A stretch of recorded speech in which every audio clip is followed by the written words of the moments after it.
Hailing from the UK, I got to witness Sacha Baron Cohen's Ali G, Borat, Bruno, and all his other characters which are now worldwide sensations. I got to see them pretty much for the entire world did, because here in the UK he was on Channel 4 Friday and Saturday nights. And obviously he went global with his actual interview as Ali G with David Beckham and his wife Victoria. And don't get me wrong, some of his things are a bit like, ooh, that's a bit on the nose, But obviously he's had This Is America, the TV show, which recently aired in the States, which was absolutely phenomenal. It was so funny because it just shows how stupid some people really are.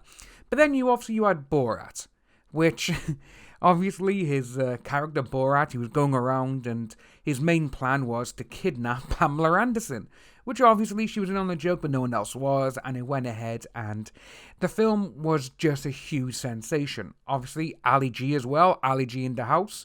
Then you had Bruno, which just shows the extent that some mothers go through with beauty pageants. When he's there with Bruno, as Bruno I should say, and says, "Can your daughter lose a couple of pounds?" And the daughter was skinny, and the mother was like, "Oh yes, she can." And he just looked at the camera after, he's like, "Oh my god, this woman's nuts."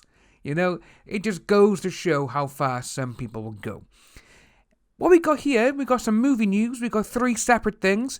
The first one we're going to look at is that Borat 2 has actually finished filming, which is a big and a huge surprise because no one even knew there was a Borat 2 in production. So we got this here. Borat gets an unexpected sequel that already wrapped. 2020 already feels like it's been a strange year, to put things lightly, but it was just confirmed a Borat sequel is on the way, and things just got weirder.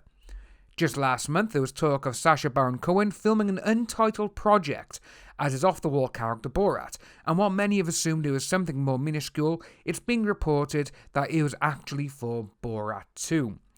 Collider was the first to report the story and noted that not only has the upcoming sequel filmed, but it's been discreetly screened to a few industry executives already. The site notes that as of now, there's very little insight on the plot of the film, but does make it a point to share the insight they did have, which insinuates that Borat isn't the Kazakh TV persona we were introduced to in 2006. I thought, wow, 2006, 14 years ago. Now Borat is said to go undercover to interview people after his newfound celebrity status. The report adds that it feels like Cohen playing Borat playing Cohen, which definitely keeps the meta tone that the original film created for the quirky character. While there's still uncertainty of the distributor or any official announcement from Cohen or those involved, considering it was arguably his most notable work, it isn't impractical to believe that we could see him return at Borat very soon. The recent conversations around Borat stem from the actor attending an alt-right rally with a racist song mocking the outrageous ideas of the 500 people in attendance. If that wasn't enough, he managed to return to the rally in yet another disguise, proving his dedication to a performance piece. Of course, this only made said audience furious when they realised who it was. If that's in the sequel, I can't wait. I've seen a little bit of that snippet online, and he's got his own people surrounding the generators so they can't cut him off, and if you haven't seen it, go and find it. It's just brilliant. But what we're going to jump into now is another sequel. Well, it's actually a sequel. It's actually more of a prequel. But it's a prequel that doesn't actually have the character from the film it originally is trying to be the prequel of. And what that is ROBOCOP. So they're making a supposed prequel of ROBOCOP, but it doesn't star ROBOCOP. It stars Dick Jones, who is the bad guy of ROBOCOP. And I don't know how that's going to work, because obviously in the first film he gets shot and he gets killed, and he gets fired, obviously, thank you, the famous scene at the end when he gets killed, and his arms are like 10 foot long, while his body's like that big. It's supposed going to be around Dick Jones actually moving up the corporate ladder in OCP. Could be interesting, could be a disaster. But this is what we got. Screen Crush. MGM is developing a ROBOCOP prequel series. Been a year since we heard about any new ROBOCOP projects. An announced sequel, ROBOCOP Returns, lost director Neil Blomkamp, which... anything Neil gets attached to, it's going to, everything he shows is going to be amazing. Then all of a sudden, he has creative differences with the studio, and then that's the end of it. Look at his Alien 5. Well, his supposed Alien 3 was going to be. It was going to continue from Aliens, the second one, and it was going to have Newt, Hicks, and Ripley. And all the concept art for it is just mind-blowing. It's just so good. But then Ridley Scott came in and he goes, oh no, I'm doing another one, not him. So, again, just because Ridley Scott directed the first Alien film doesn't necessarily mean that he gets to have his say on what goes on. Don't get me wrong, I love Ridley Scott, but Prometheus and Alien Covenant, they are good films for what they are, but they're not Alien films. They haven't got a patch on Alien or Aliens.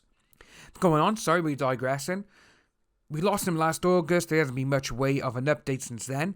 When ROBOCOP co-creator Ed Neumeyer spoke to Movie Hall this week, he didn't have any news to report on the sequel. But he did reveal that he is also working on a sort of prequel TV series set in the universe of ROBOCOP. He said it has all the cool stuff about ROBOCOP, except no ROBOCOP. I can't see it being successful, to be honest with you, because ROBOCOP, you need ROBOCOP. You can't make a prequel of ROBOCOP without having that kind of dynamic in it. Again, it could be about the making of Ed 209. That could be a good part of it, showing how they've gone from that. We'll do human trials. Oh no, we don't do human trials. Human trials is ridiculous. It's not going to work. Why do we make our own robot? Something along those lines.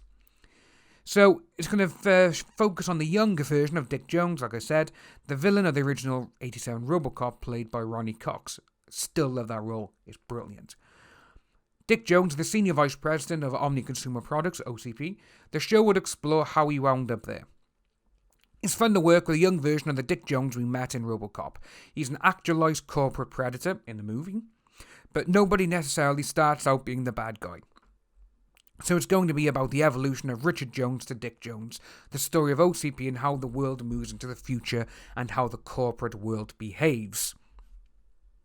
Could be good, and like they say by here, ROBOCOP saves that ROBOCOP is the kind of galaxy brain that takes the feels all too common in 2020, which it does. That said, the world of ROBOCOP and OCP could make for a pretty entertaining Mad Men in the future style corporate drama. Let's see if it goes anywhere. If it does that and it kind of goes Mad Men style, could be good, and to be honest with you, I'd watch it. If you are new to the channel, please like and subscribe, hit that notification bell for future updates, and I'll see each and every one of you soon.